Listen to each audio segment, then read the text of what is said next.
Hello guys, कैसे हैं आप लोग। आशा अच्छे होंगे। आप सब लोगों का आपके अपने ऑनलाइन प्लेटफॉर्म प्रयागी एकेडमी में बहुत बहुत स्वागत है। आशा है आप लोग अच्छे होंगे। आप लोगों के पेपर काफ़ी अच्छे गए होंगे, दोनों के दोनों।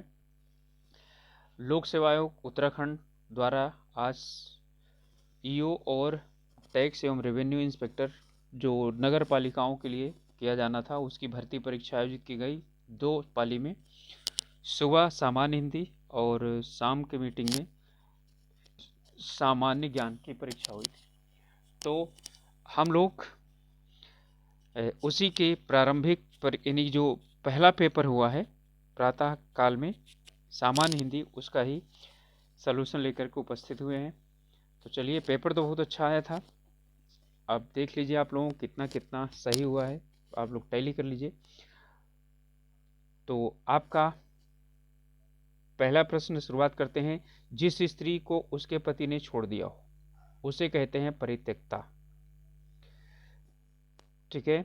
इसके बाद है किसी को जीतने की चाह, जीने की चाह जिजीविषा कहा जाता है। ठीक है। और उसे बोलते हैं जिगीसा। जीतने की इच्छा को कहा जाता है जिगीसा। बिना बुलाए आया हुआ व्यक्ति, उसे कहा जाता है अनाहुत, अनआहुत। रात और संध्या के बीच की बेला, वैसे रात और संध्या के बीच की बेला वैसे ध्यांत भी कह सकते हैं, लेकिन इसका होगा गोधूली। सभी पुस्तकों में है, और यदि आयोग ध्यान देता है तो आप लोग इसे चैलेंज कर सकते हैं, क्योंकि सभी पुस्तकों में गोधूली दिया गया। वैसे गोधूली का अर्थ होता है रात और संध्या नहीं, दिन और रात्रि के मध्य का जो यानी कि समय होता है उसे गोधूली कहा जाता है। वर्तनी की दृष्टि से इसमें कौन सा शब्द अशुद्ध है? औज, अलौकिक, ऐषणा और सिंदूर। ठीक है, तो कौन सा शुद्ध है? अलौकिक शुद्ध है, ये ऐषणा होता है, ये सिंदूर होता है, ये ओज होता है। इसमें शुद्ध वर्तनी वाला शब्द कौन सा है? इसमें है कृषांगी। ये तिथि होता है, ये निरोग होता है, ये पत्नी होता है। वर्तनी के रूप से शुद्ध शब्द इसमें कौन सा है? गुरु, ऐतिहासिक, कृपया और मिष्ठान। देखिए ये सही है, ऐतिहासिक सही है। इसमें बड़ा ऊ नहीं, छोटा ऊ होता है। और कृपया आप जानते हैं मिष्टान होता है, मिष्ठान नहीं। और इसमें दो दिया गया है, तो हमारा क्या हो जाएगा? बी हो जाएगा इसका उत्तर। और आप लोग मिला लीजिए, देखिए आप लोग कितने सही हो रहे हैं। इनमें वर्तनी की दृश्य से अशुद्ध शब्द कौन सा है? आदृत, त्रिकोण, उऋण और दृश्य। आप लोग जानते हैं यही शब्द गलत है। इनमें से शुद्ध वाक्य कौन सा है? प्रेम करना तलवार की नोक नहीं धार पर होता है। सभी सदस्य अपनी राय दें। छात्रों ने अपनी हिम्मत नहीं हारी। ठीक है। और वह 20 दिन तक भूखा रहा। ठीक है। तो इसमें है, देखिए यहाँ जो है ना, हमको जो निकालना है वो सभी सदस्य अपनी राय दें। ठीक है, सभी सदस्य अपनी राय दें, ये वाला सही हो जाएगा। वह 20 दिनों तक भूखा रहा।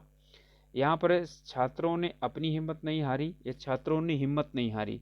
ठीक है, अपनी का मतलब नहीं है, तो छात्रों ने हिम्मत नहीं हारी। ठीक है, ये गलत है। इसके बाद है इनमें से शुद्ध वाक्य कौन सा है? वे बड़े सज्जन हैं, बड़े नहीं बहुत सज्जन हैं। वह घोड़े पर सवार था, अनेक बार देख चुका हूं, यही वाला सही है। और इनमें से अशुद्ध वाक्य कौन सा है? तो इनमें से अशुद्ध वाक्य है उसने मोती का एक हार खरीदा, नहीं बल्कि मोतियों का एक हार खरीदा। ये सही होगा। यानी कि ये जो है इसमें अशुद्ध वाक्य है, मोतियों का एक हार खरीदा। इस बाद है इनमें से अशुद्ध वाक्य कौन सा है? इनमें से है ये वह स्त्री अपराधी नहीं अपराधिनी है। इनमें से किस शब्द का वर्तनी अशुद्ध है? तो इसमें अशुद्ध है वर्ण, ये वर्ण होता है। ठीक है, बाकी सब सही है। इनमें से मुद्रा का सही अर्थ नहीं है। ठीक है, तो मुद्रा का अर्थ मदिरा नहीं है। निशाचर का अर्थ समाहित नहीं है, तो इसमें निशाचर का मतलब निशान नहीं होता। ठीक है, निशान।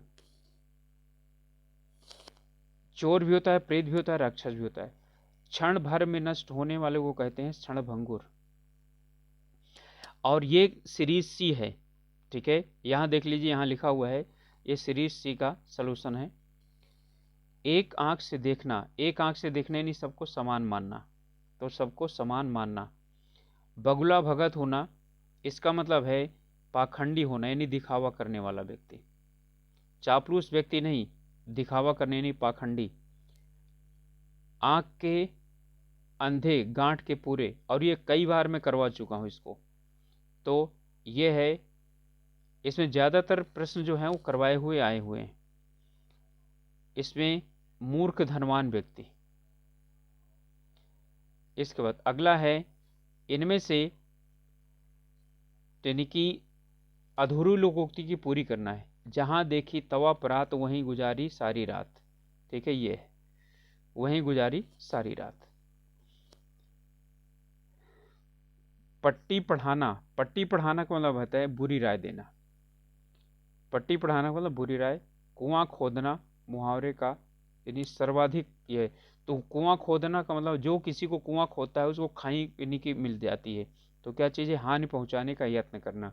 कुआं खोदना का संकट मोल लेना नहीं, कठिन परिश्रम नहीं, हानि पहुंचाने का प्रयत्न करना। तीन लोक के मथुरा नारी, ये भी कई करवा चुका हूं कई बार, तो सबसे निराला। आधा तीतर आधा बेटेर, ये भी करवाया हुआ है। अनमोल वस्तुओं का मिश्रण।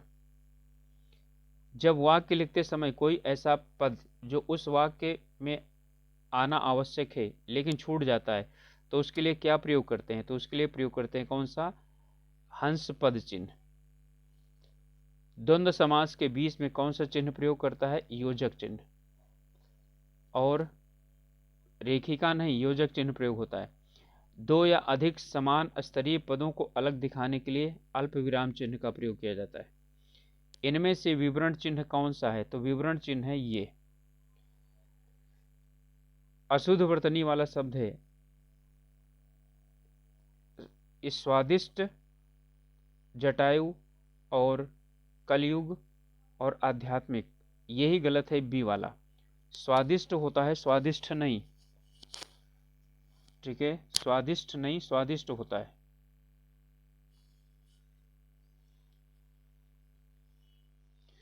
अगला प्रश्न है,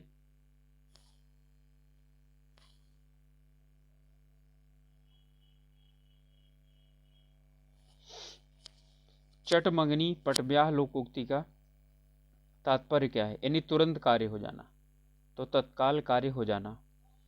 उद्धव का न लेना, माधव को न देना, किसी से कोई मतलब न रखना। इनमें से किस वाक्य में सार्वनामिक विशेषण का प्रयोग नहीं हुआ है, ठीक है। सार्वनामिक विशेषण में देखिए, आदमी है तो यह भी हुआ, घर है तो वह भी हुआ है, नौकर है तो कोई भी हुआ है। आप जो है ये सर्वनाम, यानी सर्वनाम तो है लेकिन यहाँ विशेषण नहीं है, क्योंकि यहाँ नौकर के साथ, यहाँ घर के साथ, यहाँ आदमी के साथ है। इनमें से कौन सा जातिवाचक संज्ञा नहीं। कोई मैं एक्सप्लेन इसलिए कर दे रहा हूँ, गुस्सा मत होइए आप लोग, क्योंकि जो है जिससे कि आप लोगों में यदि कोई गलत किया हो तो क्लियर हो जाए, परेशान ना हो कि हमारा क्यों गलत है। इनमें से जातिवाचक संज्ञा कौन सी है, तो जातिवाचक संज्ञा कौन सी है, गाय। राम का कोट काला है, यहाँ काला शब्द क्या है, तो काला शब्द कोट के बाद प्रयोग हुआ है ना, विधेय विशेषण है।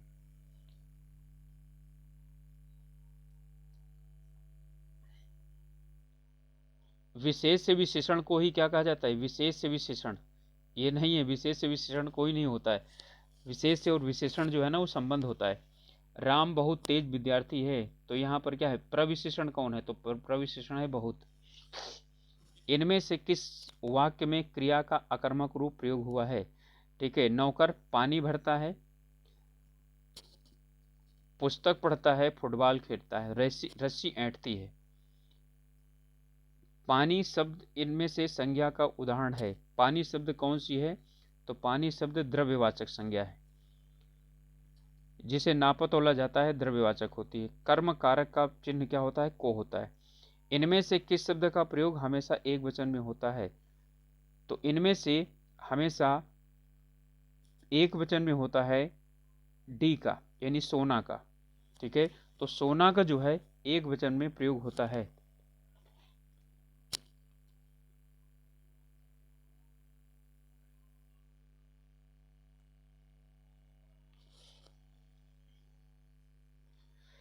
अमेरिका ने तालिबान का विरोध किया होगा।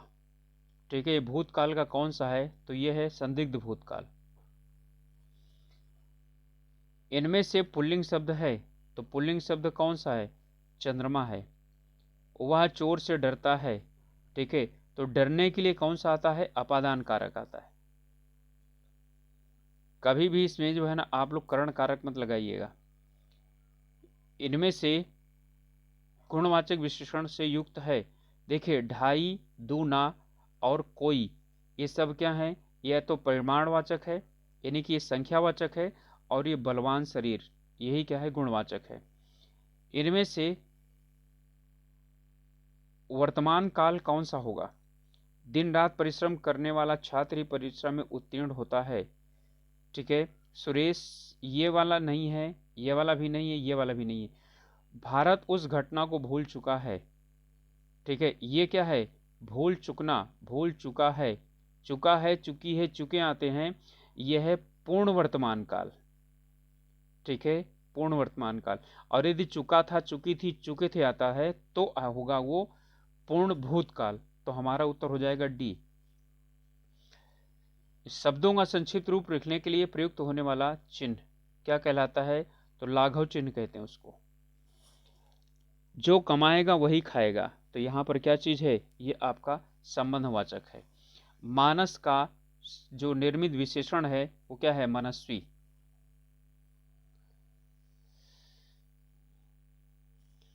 इसके बाद है, इनमें से महाप्राण ध्वनि कौन सी है?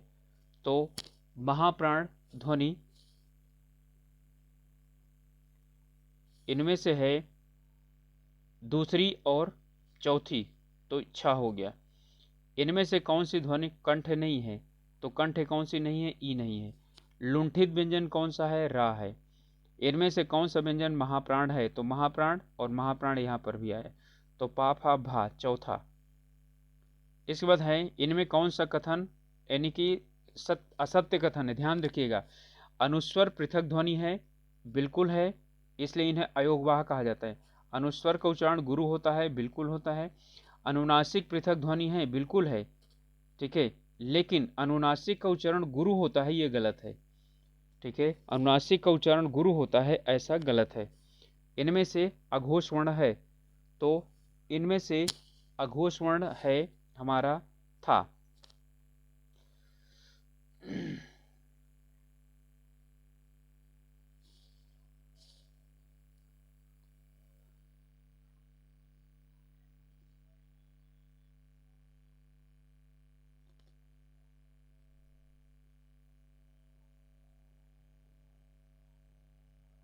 इस बाद है, इसमें से किसका उच्चारण कंठोष्ठ है? तो कंठोष्ठ किसका है? औ का है। महाप्राण व्यंजन इनमें से कौन सा नहीं है? तो इनमें से महाप्राण व्यंजन कौन सा नहीं है? मां नहीं है, पांचवा वर्ण है ये। अल्प प्राण व्यंजन नहीं है, का, गा, घा और चा, तो घा नहीं है। इनमें से ओष्ठों के स्पर्श से बोलने जाने वाले जो शब्द हैं वो क्या है? पा वर्ग और उ वर्ग वाले। इनमें से दंत ध्वनि है, तो दंत ध्वनि कौन सी है? ता है। मूल स्वर नहीं है, ये मूल स्वर नहीं है, ये संधि स्वर है। तद्भव शब्द कौन सा है? तो इनमें से ऊन तद्भव शब्द है। इसके बाद इनमें से संकर शब्द नहीं है, तो संकर शब्द कौन सा नहीं है? टेलीफोन। इनमें से स्वर रहित अथवा स्वर सहित व्यंजन क्या कहलाते हैं? वर्ण कहलाते हैं। वा वर्ण नहीं है, अंतस्थ, दंतोष, संघर्षी और अर्धस्वर, ये संघर्षी नहीं है। इनमें से संयुक्त वर्ण कौन सा है? तो संयुक्त वर्ण कौन सा है? ओ है। इनमें से विदेशी शब्द कौन सा है? तो इसमें से विदेशी शब्द कुश्ती है। इनमें से आगत शब्द नहीं है, तो आगत शब्द कौन सा नहीं है? थैला नहीं है। इनमें से देशज नहीं है, तो इनमें से देशज अचानक नहीं है। ठीक है, अचानक तद्भव शब्द है।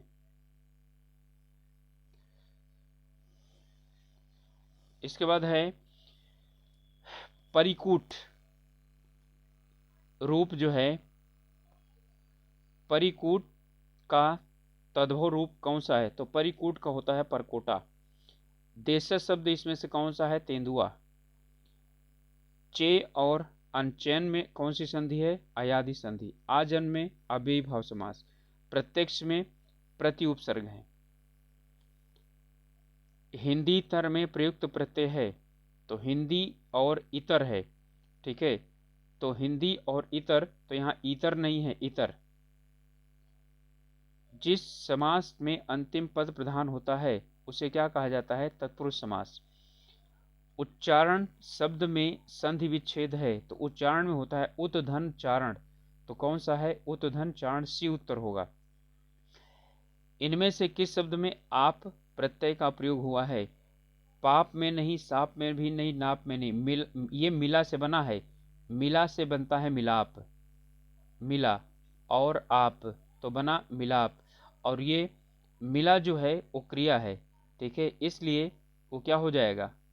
ये आपका कृत प्रत्यय हो जाएगा।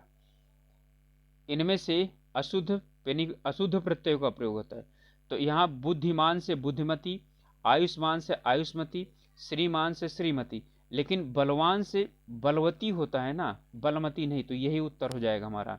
इसका हो जाएगा सही शब्द बलवती होगा, ठीक है। इनमें तत्पुरुष समास से संबंधित शब्द नहीं है। पराधीन है, सेना नायक है, ठीक है, प्रतिमान है, लक्ष्मीपति नहीं है, लक्ष्मीपति अर्थात विष्णु, ये बहुब्रीहि समास है। स्वागत में सुउपसर्ग है। इनमें से कौन सा शब्द तत्सम नहीं है? तो तत्सम कौन सा नहीं है?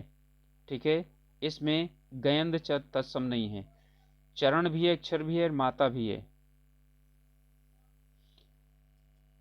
इसके बाद इनमें से ये गयंद वाला करवाया हुआ मेरा यानी कि वो है। इनमें से तत्सम शब्द नहीं है। खल, भिक्षा, मक्खी और कठिन, तो भिक्षा, इसका भीख होता है।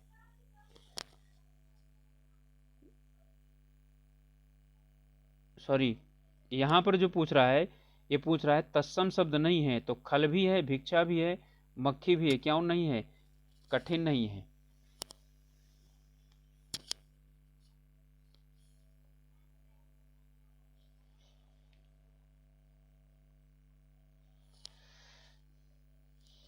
इसके बाद इसमें कह रहा है कि वत्स का तद्भव शब्द यानी कि कौन सा तद्भव रूप सही नहीं है, तो इसका बछड़ा भी होता है, बाछा भी होता है, बच्चा भी होता है, लेकिन बाखर नहीं होता।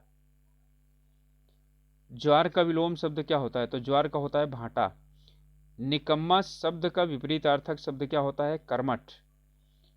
शिव का पर्यायवाची शब्द है, तो इसमें शिव का जो पर्यायवाची शब्द है वह है राजराज, ठीक है। देखिए ये जो है पेनिकी, इसमें कुमार भी नहीं है, अद्रिजा का मतलब पार्वती होता है, गुड़ा केस भी हो सकता है, राजराज भी हो सकता है, ठीक है। गुड़ा केस का मतलब है जिसके केस क्या हो, ठीक है, घुंघराले हो। तो अब यदि ये इस तरह से माना जा सकता है तो वो भी, राजराज का मतलब जो राजाओं के राजा हैं, ठीक है, राजराज, तो हम क्या कर सकते हैं, ठीक है, यहाँ पर राजराज कह सकते हैं। तो वैसे इसमें जब आयोग का ही आएगा तभी जो है इसका सही हो सकता है, वैसे मेरे अनुसार तो राजराज होगा। इसमें ऐहिक का होता है, ऐहिक का मतलब इसलोक और पारलौकिक होता है। वृक्ष का पर्यायवाची नहीं है, तो वृक्ष का पर्यायवाची नहीं है तड़ाग। स्तुति का जो विलोम शब्द होता है वो क्या होता है? निंदा होता है, ठीक है। परा, इसमें परा का विलोम शब्द क्या होता है? अपरा होता है। अक्षर इनमें से एक अर्थ नहीं है, ठीक है। जल, हनुमान, शिव और मोक्ष, इसमें अक्षर जो है हनुमान नहीं है। वैसे अक्षर का मतलब जिसका क्षरण ना हो सके, ठीक है, तो क्षरण किसका नहीं हो सकता? जो अलग ना हो सके, ठीक है, तो शिव अक्षर हैं। और वैसे अक्षर का मतलब होता है जो चिरंतन हो, तो ऐसे अर्थ में तो हनुमान भी चिरंतन है, ठीक है। तो इनमें जल और हनुमान, ठीक है, इन दोनों में एक हो सकता है, लेकिन मेरे अनुसार तो इसमें हनुमान होना चाहिए।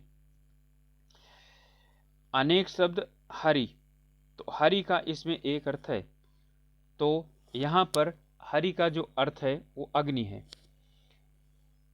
श्रुति सम भिन्नार्थक शब्द नहीं है। देखिए आमोद का प्रमोद नहीं होता, आमोद प्रमोद ये युग शब्द युग्म है, लेकिन श्रुति सम भिन्नार्थक शब्द नहीं है।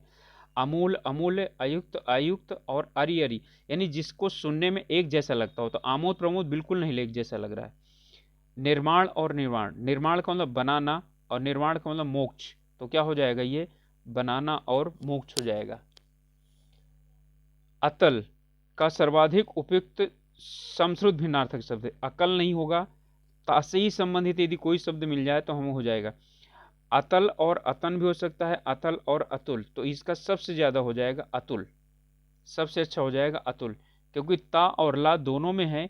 ठीक है, यहाँ पर ना में और ला में बदल दिया गया है, तो ना का और ला का, ठीक है, उच्चारण एक स्थान नहीं है, इसलिए अतुल होना चाहिए इसका।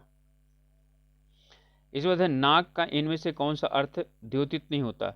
हाथी, रांगा, संख्या और बादल। ठीक है, तो इसमें नाग का जो है ना, नग का संख्या होता है, ठीक है, नाग का नहीं।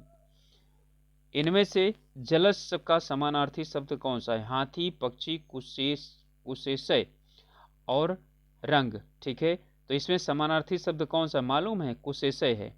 आज आप लोगों को साफ पहली बार मिल रहा होगा, इसका मतलब होता है कमल। ठीक है, कुशेषय का मतलब कमल होता है। पतंग का किसके अर्थ का द्योतक नहीं है? सूर्य, सर्प, पक्षी और टिड्डी। ठीक है, तो पतंग जो है ना सर्प का द्योतक नहीं है। पक्षी भी होता है, टिड्डी भी होता है, सूर्य भी होता है। सर्प का पर्यायवाची शब्द कौन सा नहीं है? ठीक है, रासभ, उरग, पन्नग और ब्याल, तो कौन सा नहीं है? रासभ, ये गधे का होता है। द्रौपदी का पर्यायवाची शब्द कौन सा नहीं है? सुभद्रा, पांचाली, कृष्णा और याज्ञसेनी तीनों हैं। इनमें से दर्पण का पर्यायवाची शब्द कौन सा नहीं है? तो दामिनी नहीं है, ये बिजली का होता है। आरसी, आईना और मुकुर जो है इसी का है। तो ये थे, और बहुत जल्दी मैंने करवाया है, और आप लोग चेक कर लीजिए आप लोगों को कितना है। वैसे पेनी प्रश्न पत्र बहुत जो है ना सरल था, और इसमें कम से कम 95-96 तो होने चाहिए था, इतना जो है सरल आया था। हाँ, 4-5 प्रश्न ऐसे हैं जो कि पेनी के कठिन है, बाकी सब आसानी से किए जा सकने वाले थे। तो आप सब लोगों को परीक्षा अच्छे होने के लिए बहुत बहुत शुभकामनाएं। और इसमें सिर्फ और सिर्फ यही कहा जा सकता है कि ये बहुत अच्छा पेपर था, और सरल था, उतना यानी कठिन भी नहीं कहा जा सकता है, लेकिन कुछ क्वेश्चन तो थे ही जो यानी घुमाने वाले थे। मिलेंगे अगले वीडियो में, तब तक के लिए आप लोग अपना ध्यान रखिए। आज पेपर हो गया, आज आराम से आराम करिए और सोइए। इनमें मत रखिए कि मेरा कितना से वो क्या हुआ, वो कल चेक कर लीजिएगा। कारण ये चीज़ है, आज रिलैक्स की ज़रूरत है। Okay, all the best.